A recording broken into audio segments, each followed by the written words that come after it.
what we start with is a piece of wire. Obviously the first thing we're going to need to do is make this into a spring, because we're going to need lots and lots of rings.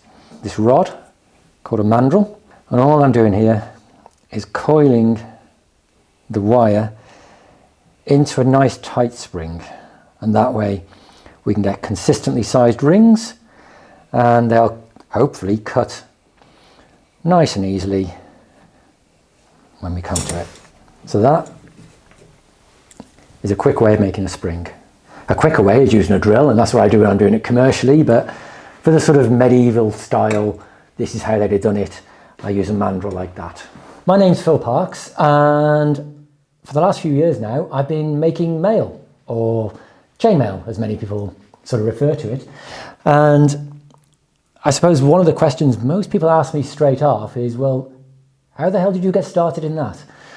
And my background is I'm a conservator. I work with museum objects. So for the last 30 or so years I've worked with archaeological and museum objects from all over the UK and, well, worldwide really. One of the objects we got in a few years ago was a maille shirt from Birmingham Museum. And the thing that struck me straight off when I was looking at it was, how on earth did they make that?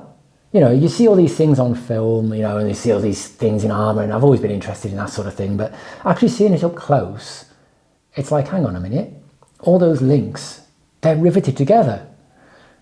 How on earth do you do that? So we've got to take that off. So a little tap and snip that out. There we go. And that gives us our spring. Next up, we're going to be cutting that. Just snip the end off there. Snipping that into rings. And what we want is rings with an overlap, because these need to be riveted together. So I've made or modified these side cutters here with a hole in, because what we're going to do is snip actually just behind the first wire. So actually snipping it there with an overlap. This is the bit where I'll make, say, 15-20 springs in the morning, and then I'll spend a couple of hours just sat there snipping rings into a bucket. But to be honest, that's the bit I quite enjoy. It's just peacefully sat there listening to some music and snipping away at rings. I tend to have sort of rock radio on. Planet Rock tends to be. It's either that or I'll have my phone on shuffle, and that's a mixture of metal, goth, industrial. So 80s/90s, maybe straying into the noughties. Anyway, I was working at Cardiff University, so teaching students, and just by chance somebody from the IT department came past who is involved in reenactment, and Mark introduced me to a guy called Nick Checksfield. Nick Checksfield has been working with maille armour for 30 plus years, sort of working with the Wallace collection, restoring and sort of making maille. And that introduction to Nick gave me a quick, here's how it was done, and prompted me to sort of, well, go away and have a go. So I went away and started to have a go. Nick said, the thing you want to make first is a standard. And a standard is like a neck collar. A collar defence that was worn sort of generally 14th, 15th century under other armour. But he said, start with that because they're relatively straightforward and not too many rings, not like making a shirt. So you can, you know, have a go at something like that. Well, this is the standard I started with. And I came back to Nick a couple of months later with a small section of the collar done there. Nick was, what the hell are you doing? That's a very, very high quality standard. This is actually a sort of copy of a standard known as the A9 that's in the Wallace collection in London. So it is very high status. And Nick said that the rings you're making there, they're tiny. You know, why? I told you to go away and start simple. And for me, part of the joy of making things is making complex stuff. And my job sort of is involved all the time working with small things, working with fiddly stuff. And so that's what I've always enjoyed. So for me, making this thing was, I don't want to do big stuff. Anyone can do that. I want to, you know, how complicated can I go? You know, what can I do? So he said, yeah, well, you know, that's a nice little piece of mail. You'll never do the whole thing. And as I say, this was just over 5 years ago. And of course, COVID hit. Part of my sort of coming back from work, I was one of the few people actually still working on site, because the course we teach, practical course, it needs hands-on conservation. But what I was doing was coming back at weekends and evenings and working away on this. A year later, I'd finished it. And when I say a year, there was probably a good 5 solid months work in that. I sort of kept track of how many hours I did. That's about 700 hours work. 13,500 rings, all made from wire. So some of the process I'm going to be showing you is actually how to make those rings from wire. And you'll see the sort of pottering about, you know, I'm making half a dozen rings or whatever. Imagine repeating that 13,500 times. And that's what you get. You know, for me, it was that joy of actually sort of not just making those rings, but then piecing it together. So, you know, certainly for me, it's the sort of mindfulness, the peacefulness of actually sort of the repetitive tasks of doing that, putting it together into an object that you've made from scratch. You know, you've just made from the metal wire. And so for me, that was the sort of the big enjoyment of doing something like that. People have asked about sort of selling it and things like that. I'm not sure I ever could. You know, it's that sort of the first piece I've made, and, you know, for me, yeah, I'm not sure I ever could. It's part of me now that I don't think I could give away, or, well, I wouldn't give it away, sell. I had a guy come over from Belgium for a workshop with me, actually. Yeah. And he'd seen me video on YouTube of stuff I'd done. And he wrote to me saying like, oh, I'd love to come over and do a workshop with you. And he said, he says, I don't know how to say this without sounding a bit odd, but you've got a lovely voice for this sort of thing. It's like, I'll take that as a compliment, yeah. Because normally I hate hearing myself speak. I did a BBC Wales interview thing before Christmas now. And I listened to about the first 2 seconds of it, and I heard my voice and I was like, nah, I can't do that. For me, personally, I can see some of the faults where I do things better. And, you know, I think, again, that's part of the sort of nature of the work I do, where it is, well, my partner Ashley says I'm a special kind of person in terms of the sort of way I sort of repeat tasks and sort of also, you know, strive for that sort of thing. But there is that pride as well. I mean, you know, when you think this is as close a copy as you can get. I'm going to name drop a bit here now. Okay, so I was nominated for Wales Maker of the Year, and as part of that went to Windsor Castle for the Heritage Crafts Awards. And luckily enough there, they've got the Royal Armouries, so there's a couple of conservators there who work with the Royal Collections. And Francesca Levy, one of the conservators there, she's actually sort of worked at the Wallace and sort of, you know, with this item. And Simon Metcalf, who's, I suppose his title is the King's Royal Armourer. They sort of met me there and sort of had a chat, and I took this to them. And the first question they said was, how long were you studying the real object before you were able to produce this? I've never seen the real object. So I did all this, COVID, I did all this from internet photographs. So there's some photographs on the web that show this. Again, speaking to somebody like Nick, who sort of has seen the real object and said, you know, here's some of the tailoring that's involved. You know, here's some of the sort of techniques that you might need to use. So yeah, all this was actually done without seeing the real object. And one of the things that blew Simon and Francesca away was actually, well, this is just like the real object. So yeah, that was a nice compliment from, you know, people who've actually seen it and done that. I wanted it to be nice.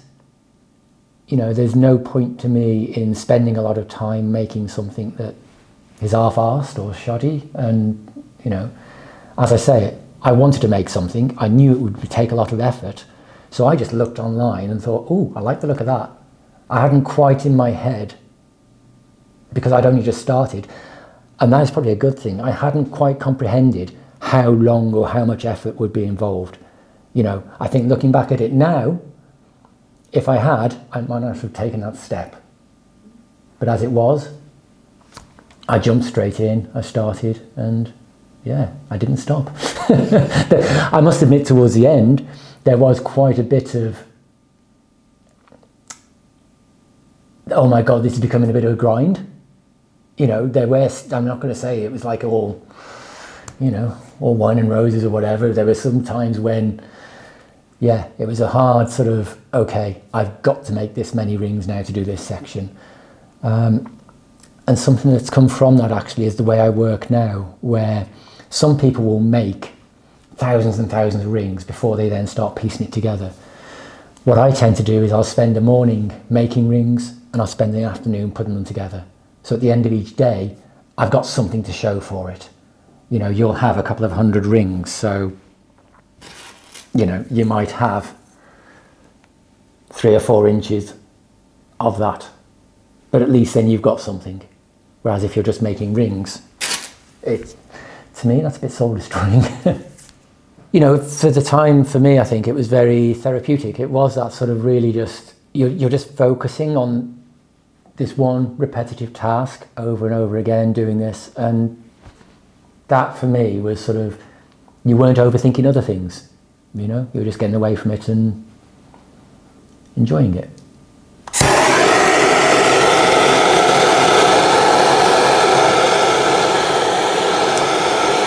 So I could speak now, but I'll have to shout over the flames.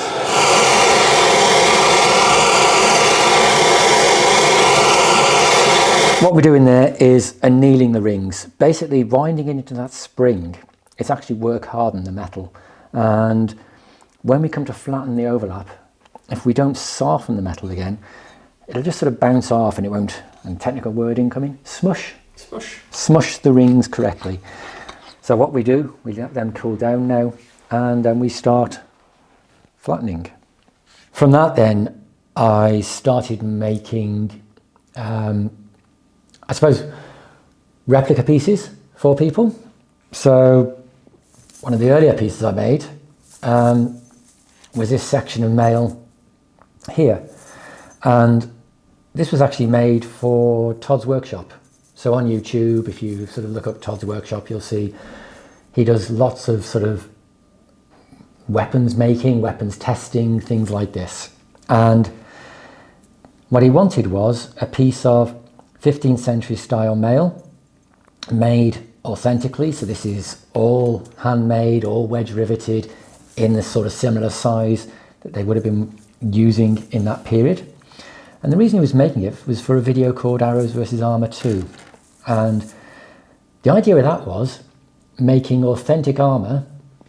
So he had, you know, specialist armour smiths making the plate armour for this, other sort of bowyers making the bows, the arrowheads, whatever, all using as close to the period materials as they could. And then the idea was to dress up a mannequin in the armour and shoot some arrows at said armour and see what the results were.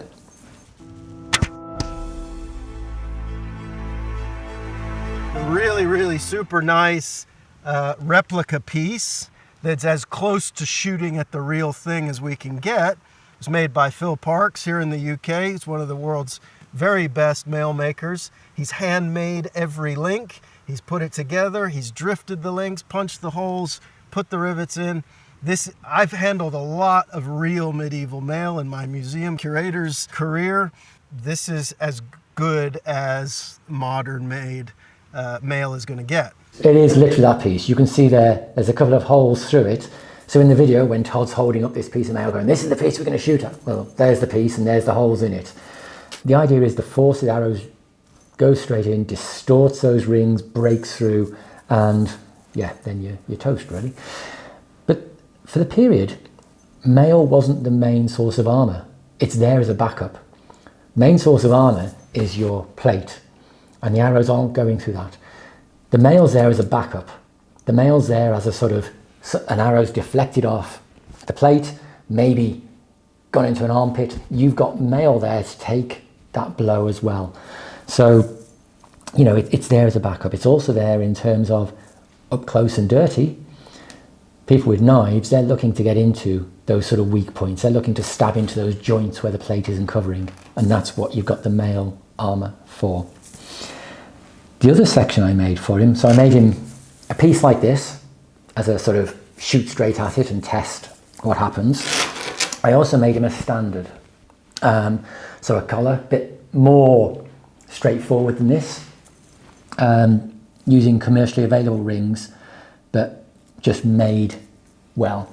One of the joys of maille is the actual sort of, it's so tactile and the way it sort of flows in the hands. Each of these rings go through 4 other rings, so it's often known as European 4-in-1, and that's the sort of general weave that you get everywhere. What you can have is 6-in-1. So with these rings, each ring goes through 6 other rings. It makes it a lot stiffer. It only really folds in one direction. It's no good as a shirt because you'd be walking around like that. But as a collar around the neck, where you want, of course, the most protection, this is extremely solid. And one of the things that came out of the video was, while the arrows went through that, they just dented the 6-in-1 collar. Now, what you can do is repair this very easily. So with this, I can just link through more rings, rivet it, and it's in place. And one of the features you sometimes see on older armour is you can actually see where holes have been made and repaired with different style rings, or in the battlefield even, where you're not riveting things together. You might just loop some wire through and tie it together. At least you haven't got a hole in your shirt, but it, you know, it sort of does a job. With this one, where it was dented, in order to fix it, you can't just put a ring in. When I was making this, I was having to make a ring, feed it through, clamp it shut. Next one, feed through and clamp shut, because they're so tight together, you can't actually rivet them in position. So to fix this, I'd have had to strip all the collar back and just rebuild it. You can see how solid that would have been. Even though the arrows didn't go through, you can imagine the force of the arrow hitting your throat that's enough to dent that. You might not have been stuck with an arrow. Whether you'd have survived the impact of the blow on that is another matter. So a full sort of 18-inch collar around the neck was about 5 days work. And that's with the rings already made. So it was a real pain to put together. As a guide, this one, I think off the top of my head, there's about 1,200 rings in this. So this piece, probably about 3 days to make the rings, another 3 days to put together. Again, probably 5 or 6 days work. So yeah, you can see a whole shirt, you are talking a good couple of months plus. Obviously what you didn't have was one person like me doing this. It was a team of people. Back in the medieval period, what you'd probably had was workshops. So you'd have had workshops making the rings. That's all they'd have done. You'd have had other workshops putting the rings together. You'd have probably had the apprentices putting together squares of maille like this, because it's just a repetitive 4-in-1 task. What you'd have then had is the master maille maker, probably 1 or 2 in each workshop, coming along, snipping this up like cloth. So your apprentices would just make sheets of this. They'd then look across and swear while the master maille maker snipped apart their work. But what they'd be doing was cutting out shapes. So cutting out triangular gauze and then stitching them together with more maille in exactly the same way that dressmakers use cloth and stitch together with thread. So, you know, it really is that sort of, that task of, this is a material that you're then putting together. If you look at dressmaking, and mail making, there's some very close similarities. So in terms of things like the triangular gauze that come in, you see that in dressmaking as clothing develops, that fashion or development, I suppose, in terms of technology comes through to mail as well. And this one here is an original mail shirt, so this is probably 15th, 16th century. These coloured rings mark where you've got tailoring. So this is where, rather than the 4-in-1 pattern, you've got either 3 or 5 rings through each ring, and it's bringing the shirt in towards the waist and expanding it out over the shoulders. And that's what your master mail maker would have been doing, using the mail that the apprentices made like material. So back in November, myself and Nick went to the Heritage Crafts Awards, and Nick won the Lifetime Achievement based on, again, he's such a nice guy in terms of the way he's taught lots of people, but then never really got the credit for what he's done. So that was really, really nice to see. And I came away with Wales Maker of the Year, which was, both of us winning was like, whoa! A very good day for mail making all round. And what we're doing here is, I mentioned smushing before, and we're just flattening that overlap together, because what we're going to want to do is make a hole in that overlap so that we can rivet and join these together. So again, this is the bit the neighbours probably hate, is flattening these off so we've got plenty. And if you can imagine, I've got, not even 10 rings here. When I'm making stuff, you're really looking at 3, 4, 5,000 rings. So the process of me doing this is I'll spend generally a morning making the rings, and then, so I don't go totally insane, I spend the afternoon putting those together. I do know of some people I've seen who make all the rings, so they'll make 20,000 rings before they even start piecing them together. And for me, I couldn't do it. Couldn't do it. I do sometimes get a bit blasé in terms of, oh yeah, that's a few hundred years old. Eh. But yeah, this is on loan to me from a very nice man in West Wales who thought it would be good. So I do sort of workshops with school groups and things. So my local primary school, again, one of those things where I got dropped into something, but we were over to, oh gosh, what was it? It was a school Christmas fair or something. And the primary school have a thing what they call Radnor University. So Friday afternoons, what they used to do was, rather than sort of traditional lessons, they'd have the kids do an afternoon of chess, exploring the park, mail making, as you do. So I went in for a half term, so 5 weeks, and basically went in with some armour first of all and said, oh, this is armour, kids, and this is what we're going to be doing. And then basically sort of showed them how to make mail. And by the end of it, they were making patches of mail, putting stuff together. So this is, it's like a little 8-9-year-old sort of sweatshop putting together sort of medieval mail. But it was great. They loved it. I mean, in terms of working together as a team. So like I said, when you've got the apprentices making squares, the kids sort of self-organised. They were like, well, I'm really good at doing this bit. I'm good at putting the rivets in. And they sort of worked together to sort of make these things. And again, nice introduction to tools and stuff. Many of the kids, you can imagine I come along with hammers and things like this, and they're going, oh, are we allowed to? It's like, yep, you can. This is how we use them safely, and this is how we're going to do this. And they just sort of loved that sort of hands-on, bit of responsibility, doing those things, bit of history, and just sort of creativity as well. So not all of them were that interested in armour, but again, with mail, you can make great jewellery, you can make key rings, key tags, they loved it.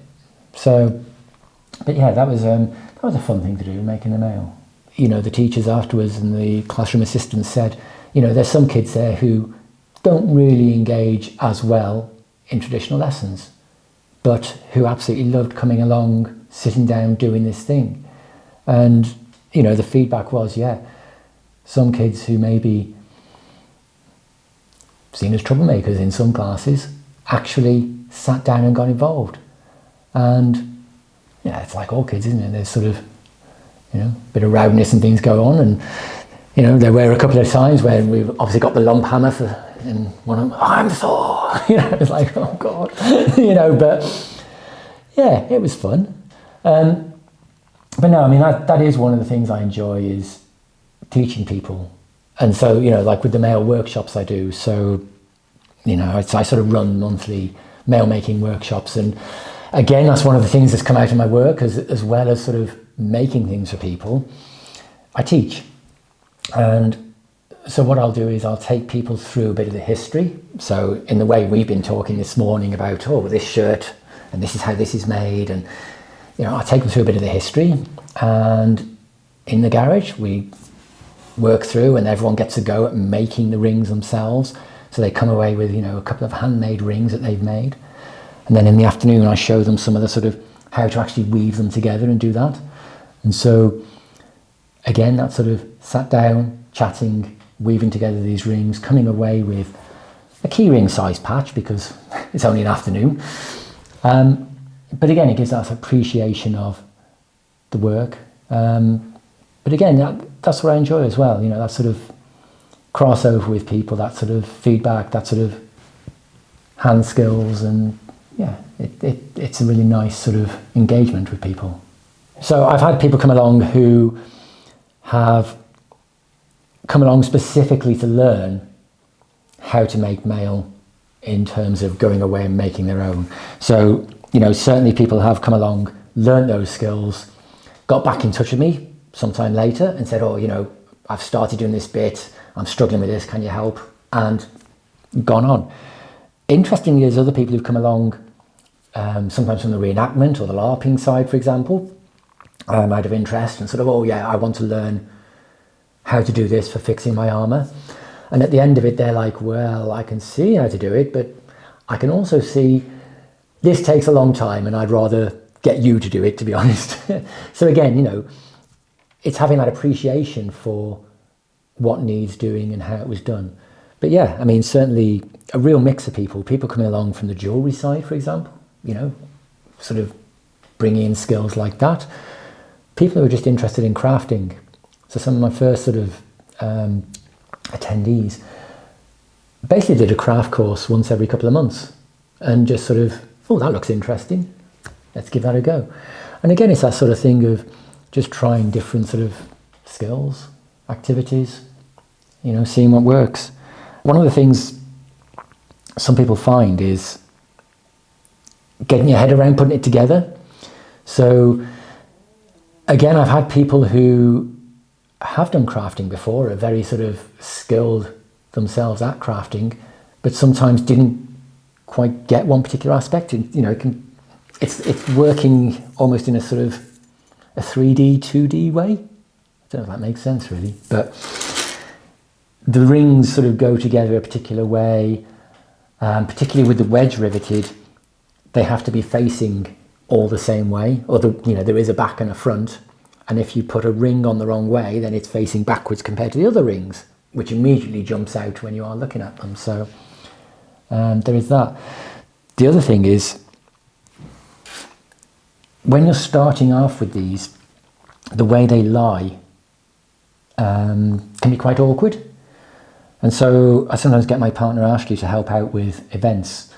And she says she can show people how to put it together, but if something's wrong, she can't see how to correct it, if that makes sense.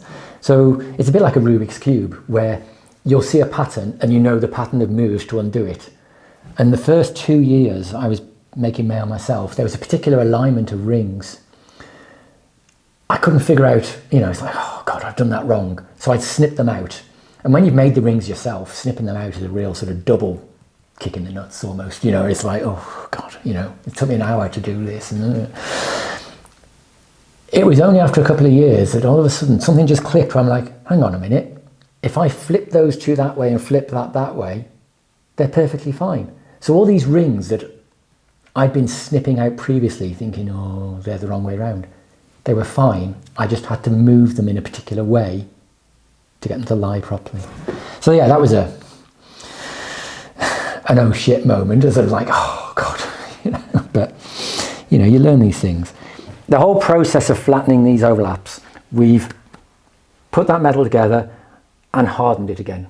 So what we're going to do now is string them up on wire again and anneal them, so back in the flames for them, to soften them back up. The reason we're doing that is we're going to have to pierce holes in these overlaps so that we can put rivets in.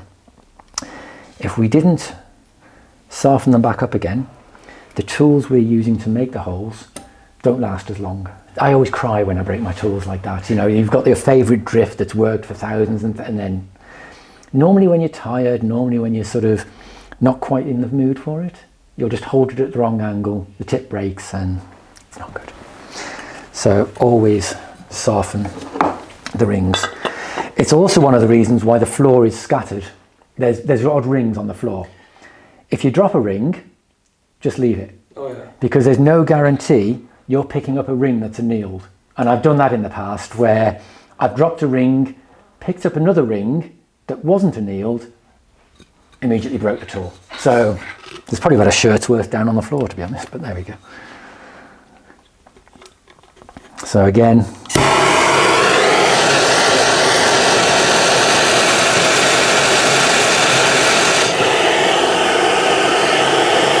there we go. So we just let those cool down. Talking of dropping things on the floor, sometimes in the winter I'll put the stuff together in the front room rather than work out here where it's a bit cold. We've got a grey carpet in the front room, and it was only when I ran a magnet over it and discovered all the sort of odd rings and rivets that were actually on the floor that I hadn't noticed I'd dropped. So yeah, it does get a bit messy, as you can see from the desk as well. Online, I do a fair bit of stuff on Instagram. So, I'm going to say every week, but it depends. I try to post sort of fairly regularly on Instagram in terms of projects that I'm working on. I've got a YouTube channel where, again, it's fairly sporadic, but one of the things I do is I've got these wooden mail rings that I show people how to put together. Welcome to this short tutorial on the wooden mail kit. To join rings together, hold your thumb and finger over the opening part of one ring and gently click another ring onto it. I am always concerned that, I'm doing more of the same. I'm putting some rings together, I'm doing this. But that might be the sort of thing people actually enjoy, is seeing more of the same stuff. I don't know. Certainly some of the feedback I get is, yeah, we do enjoy that side of you just sort of wittering away what you're doing and sort of putting things together. So maybe I need to do more of it. But yeah, Instagram tends to be where I'm mostly at, to be honest. So where I'm at the moment with this, there's the workshops, there's the reenactment sort of market with the sort of Indian made rings where I do sort of tailoring and things like this. But the thing I really enjoy is the sort of personal commissions. So it's the handmade rings. Recently what I've had is a beautifully made helm and adding a collar to that. So in fact, my first, again, I tend to go off on tangents, but my first paid bit of work, an armourer, Fred Ryle, got in touch with me. He'd made a helmet for somebody, and what he wanted was a couple of lengths of chain, and this was chain, to hold in the pins so they didn't get lost for the visor. So he said, can you just make me a couple of small lengths of your mail as a chain that will just hold these pins in place? So I was like, yeah. And he's like, I'll pay. And I was like, pay? Okay. So my first paid job was making a couple of small links of chain for that. I sent those back to Fred, and he sent me a picture of the completed helm with these links in, and he said, yeah, we got the links, and they were so beautiful, we actually had them gilded because, they were absolutely stunning. And he said, the client will be in touch because the helmet has a maille aventail, so a sort of collar that attaches to the helmet. And he was using an Indian made one, and he said, well, I've had this beautiful handmade helm made by a skilled armourer. Putting Indian maille on this now just doesn't feel right. So he said, what I want you to do is to make the aventail from handmade stuff. And, you know, with a lot of reenactors, what they'll do is they'll have a source for their impression. So, you know, what they're trying to sort of recreate.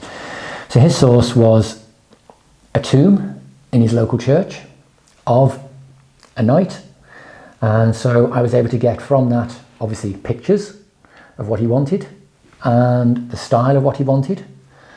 And what you had was a similar thing to this, where this sort of size ring, but a collar all the way around, decorated with what we call dags, so little triangular decoration bits all the way around. And these dags were in brass, so the slightly gold coloured here is actually a brass wire, and that's quite often seen on armour, where you'd have this sort of decorative edge. And so what I made for him was a collar about, I'm going to say about 3,000 rings in total. It might have been a bit more. But this collar that went round his helm with this sort of dagged edging. And that brings me nicely on to things like this, with a maker's mark in that says Phil Parkes Maille. And that for me is the fun bit, is actually making things from scratch for people. So knowing that that's there then, as close to that sort of 14th, 15th century helm and attached maille that you can get. The idea of the maker's mark in that as well is, again, it's something you'll see on pieces from the period. So the sort of the town makers, the guilds, whatever, they would have a brass ring that would be stamped with the name or the region or the smith or whoever made it. And so having that in there as well, it's that sort of, I suppose, mark of quality, mark of, you know, that this has been made by this person. So I try to include those on all the sort of pieces I make. But for me, making those sort of bespoke pieces is where it's at. The piece I'm working on at the moment is a 13th century style, so a 13th century style coif or hood. And again, you know, working with the client, we're looking at making the rings as close to what we can say 13th century rings looked like at the time. So again, that's studying original armour, studying images, again being based on examples. So the client wants some decoration in there, and when we're talking decoration in maille, we're normally talking those brass rings. So again, we're talking about sort of incorporating maybe a line of brass in there to sort of show off a bit, be a bit of bling. You know, you're having this stuff custom made, you want it to look special. So again, sort of putting something like that in. But yeah, it's that custom made thing, I think, for me that I enjoy doing, and that's sort of from the start of the process all the way through then to the end, and knowing that you've made that for somebody who is actually going to wear it in battle. So again, with these things, you know, these aren't decoration, these aren't things that just sit in the corner. So the people I'm making for actually fight, actually joust, actually wear this stuff in battle, as it were. So yeah, so the armour you do make does have to be does have to be good. As Nick always says, my armour has a lifetime guarantee. So, you know, works for the job. The glasses have come off because this is the close-up stuff, and my varifocals, I'm getting old, oh my god. I'm just tapping a couple of these down a bit more. Just because I want to give myself the best chance of making a nice hole in this. So, what I'm going to be doing is making the holes in these, and I'm using this. This is called a drift. So what this does is actually pushes the metal aside. So we're not looking to sort of punch a hole out like a hole punch with paper. You're looking to sort of just push the metal aside. That way you're not losing any metal, and it's sort of keeping all the meat there, the sort of strength of the ring itself. And we're going with this. This is going to be, it's going to make like a slit in it, so it's like a sharpened screwdriver or something, really, that sort of shape. In terms of commissions, like I say, I've sort of worked on various things. One of the more recent things I've been doing is, I suppose you call them male boxer shorts or a male wraparound nappy, but the 15th century armour brayettes, I made a custom set of those for somebody. And again, it's based on a real example. So in the Royal Armouries in Leeds, they've got an example of these brayettes on display. And so I recently took a visit up there to sort of have a better look at them in terms of working at the pattern and the style. And yeah, made something like that. So really, again, people come to me with, I want this piece of armour based on this. Can you make it? And yeah, I mean, you know, again, my email, philparksmail@gmail.com. Yeah, I mean, ideally, people come in to me with specific things. So again, when you're looking at stuff, this piece was made to order. So this is actually based on a 6th century burial. So there's a piece of armour out there, southern Germany, I think, Gammettingen. There was a burial, and that burial was a very high status burial. There was a mail shirt, spear, helmet, all the sort of associated trappings. And being an archaeological find, it actually exists. It's an example of 6th century armour. Measurements were made, a report was written, and so from that I was able to get the dimensions of the rings themselves. So the person got in touch with me and said, I want a patch of armour to that dimension. Can you make it? Because, you know, it has to be custom made. I was like, yeah, of course I can. So we went down the route of specifically getting, this is half solid rings, half riveted. So these, every ring is riveted. These ones, half and half.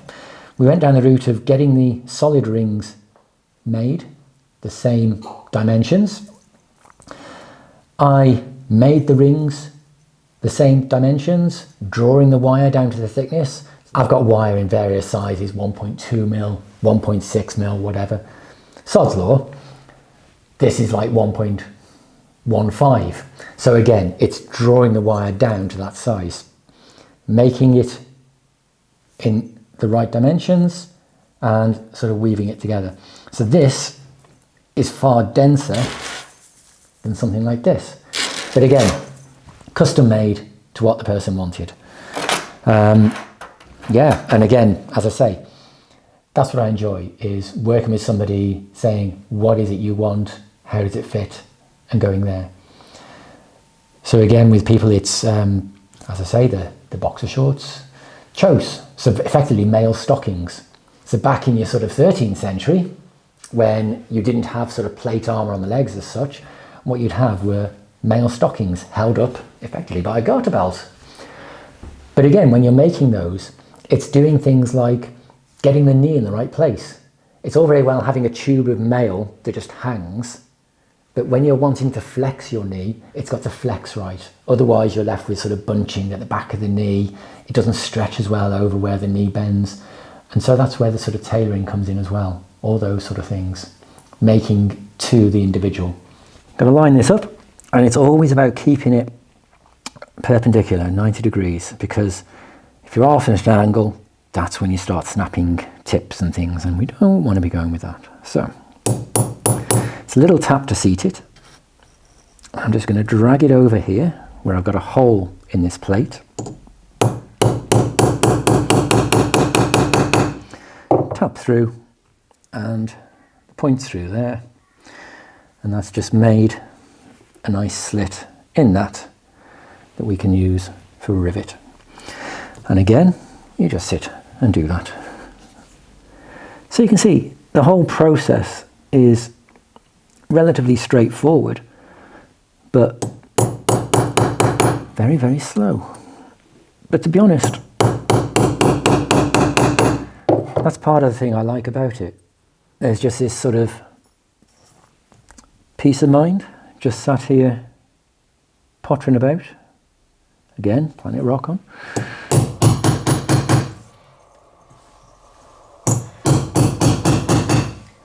Just making something by hand in the way that they would have done hundreds of years ago. All the tools we've used, okay, fair enough, the map gas is not. You'd have warmed or heated the rings in a forge, or sort of banked up a fire and left them in there overnight to anneal. But aside from that, all the tools we're using are very straightforward, basic tools. So the drifts I make myself from tool steel, just grind down to a point, harden. Yeah, it's all simple, straightforward stuff.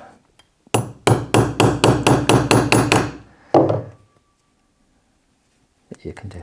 So we just sit there, pottering away, doing those.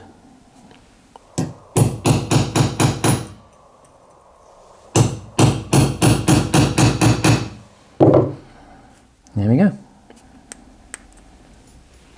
Job done. So those are the basic building blocks of mail. People send me weird things through the post. Now, I did tell the kids, there's a parcel turning up for me. And there's a box left on the doorstep. And they brought the box in. What's in the box, Dad? I open it up. Basically, there's a plaster head. So Toby, who wants the coif making, it has to fit nicely. So he'd had a plaster cast made of his head, which has the linen cap on, that the mail has to then fit on. So everything is made to measure, and again, that's sort of one of the sort of interesting things about it, is getting these things through the post. But things are made to measure, things are made to fit. I mentioned Indian rings earlier. They're called Indian rings because they're manufactured in India. And basically what we're looking at there is sort of mass-produced mail for reenactors. And to be honest, they're using similar processes to what we're using hand making them in my garage. But what you've got is presses, things like that set up, basically sort of churning out this stuff. They're cheaper because labour-wise, it's cheaper to get things made abroad than it is here. And the rings are slightly different. What you tend to find is they're quite a bit flatter because it's much easier to sort of make holes in and do it that way. And for the reenactor, this is often the most cost-effective way to get mail made. So part of my work, it can involve, this is a mail standard that I've made. You'll see this is similar in shape to this.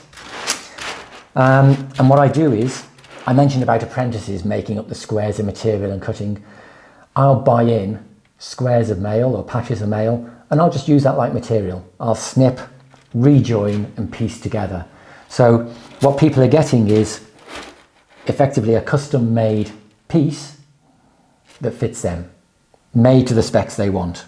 So this is a sort of basic 15th century style. I could add some tailoring in, for example, to sort of bring this droop in like the A9. Again, from talking to the person, they get what they want. I'm not making all the rings, and I'm not putting together quite a lot of those rings, which keeps the cost down.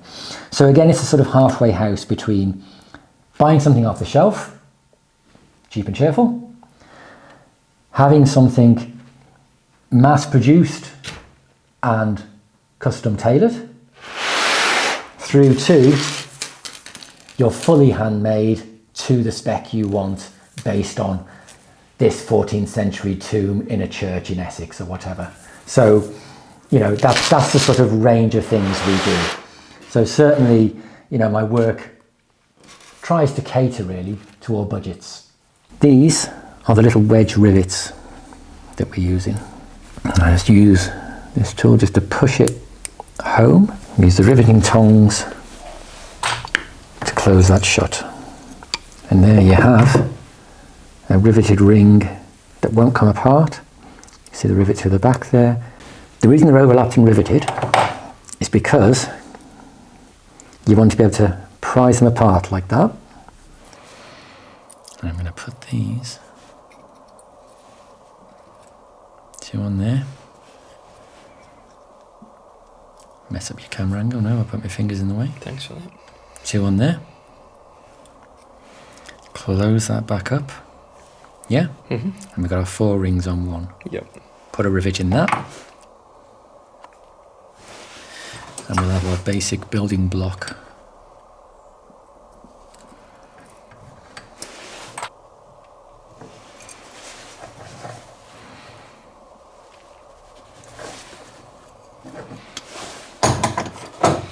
There's our basic 4-in-1 building block. Almost in focus. And carry on linking and joining. And again, slowly building something up. And there you go. That's the process in one go. From wire through to rings, piecing together into a piece of armour. This is actually the smallest I've gone. I think, off the top of my head, it's about 2.5mm internal diameter, 0.7mm wire. This is all riveted as well. And this is actually based on an archaeological report of a find from 10th century Bulgaria.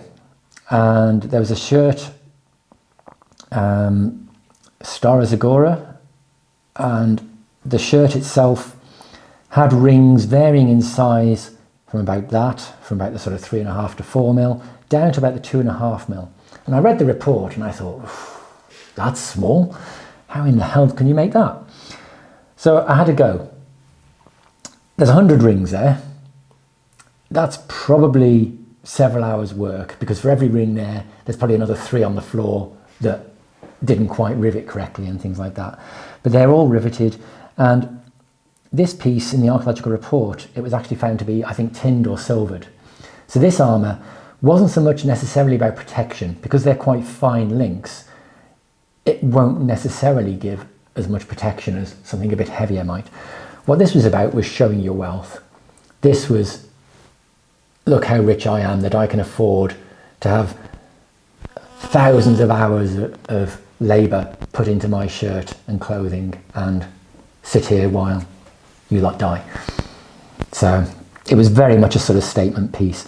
But yeah, that's the smallest I've gone. Would I ever make it again? I don't know. You would have to pay a lot of money for me to make that again. It was one of those where that really was halfway through and I'm thinking, what the hell am I doing? And it goes back to what I said right at the start, really, about sort of, I started with that sort of quite fiddly thing. You know, I like the challenge of sort of, can it be done?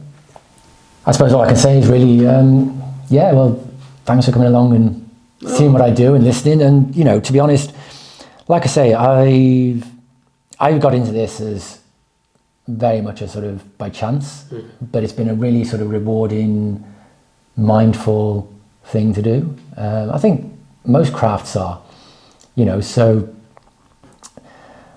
and that's, you know, that's part of the sort of thing I've been doing with Heritage Crafts, is sort of working with groups and people and sort of introducing them to different ways of, I suppose, relaxing via craft. I've done work with Men's Shed and stuff, and local group in Cardiff, the group up in Ponte and things, and you know, just that sort of getting together, chatting, working through things. You know, I think it's a really, really useful thing to do. So yeah, I mean, I've really enjoyed that side of it. And like I say, just, you know, lucky being in the right place at the right time for sort of meeting the right people and doing these things. So enjoyed every minute. So what's next? Well, like I say, I've got various commissions to be getting on with, and it's cold out in the garage at the moment. But part of the motivation, actually, today was actually quite nice. Sort of, it's been the first time in a couple of months that I've really sort of made a few rings handmade from scratch like that again, and it was quite nice doing that, to sort of get back into, oh, actually, yeah, these look good. And so, yeah, I will be getting back in there to sort of start on those sort of commissions and things like that. In terms of what's next, well,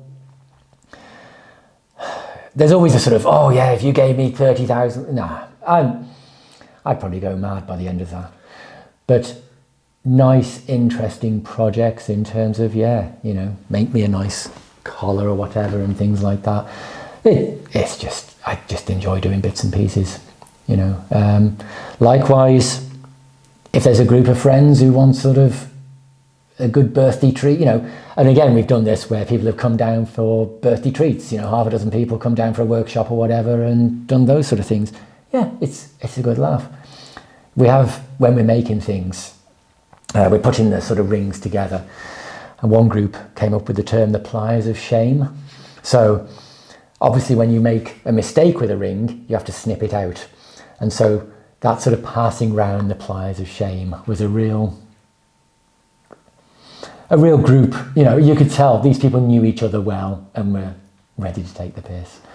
But yeah, if you want to see more of this and sort of see what I'm up to, then I suppose, yeah, follow on Instagram or leave Dan a comment, I suppose, and something like, oh yeah, go visit him again.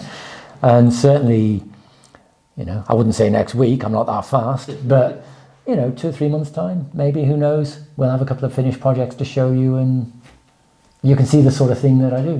Definitely, man. Yeah. Yeah.